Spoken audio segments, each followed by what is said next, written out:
ఖర్చు, ఉండటానికి అయ్యే ఖర్చు, వీటన్నిటి తర్వాత మేము 51 మార్కులే వచ్చినాయి, రేపు పొద్దున 39 మార్కులే వచ్చినాయి, లేకపోతే 35 మార్కులే వచ్చినాయి, వీటి కోసం ఏంది ప్రయోజనం?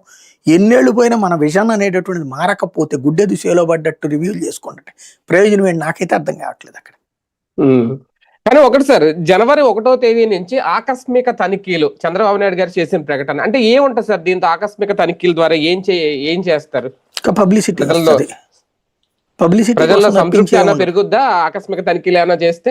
ఇదివరకు కనుక చంద్రబాబు గారు వస్తుంటే ఆకస్మిక తనిఖీలకి వస్తున్న చంద్రబాబు గారికి స్వాగతం అని బోర్డులు పెట్టారు, అట్లుంటది.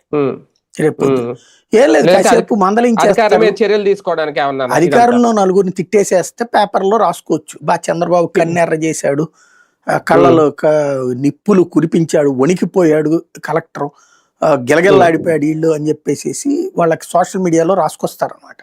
అది పార్లమెంట్ చూసి నేర్చుకో జగన్ అని చెప్పి కూడా రాసుకొస్తారనమాట. అందుకోసం అంత మించి ఏం లేదు. అది అంటే గతంలో కూడా ఇలాగ ఆకస్మిక తనిఖీలు ఇవన్నీ చేసినట్టున్నారు కదా, అదే కాన్సెప్టా లేదంటే ఇక్కడ అధికారులను దారిలో పెట్టడానికి ఏమన్నా ఇదా అని? ఆనాడు ఆకస్మిక తనిఖీలు ఒక చిత్తశుద్ధి ఉంది అప్పుడు, దాంట్లో కొన్ని డెసిషన్స్ తీసుకోవడం ఇవన్నీ. ఇప్పుడు డెసిషన్స్ తీసుకోవడానికి అవకాశం లేనప్పుడు ఆకస్మిక తనిఖీ ఏం చేస్తారు?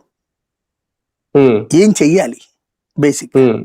అంటే బాబు గారు జనంలో ఉంటే సంతృప్తి స్థాయి ఏమన్నా పెరుగుతుంది, ఎందుకంటే నేను మీటింగ్ లో ఆయన అన్నది ఈ పింఛన్ల పంపిణీ మీద పూర్తిగా సంతృప్తిగా ఉన్నారంట. ఎందుకంటే ప్రతి నెల ఇప్పటి వరకు క్రమం తప్పకుండా బాబు గారే వెళ్ళి ఆ పింఛన్ల పంపిణీలో పాల్గొంటున్నారు.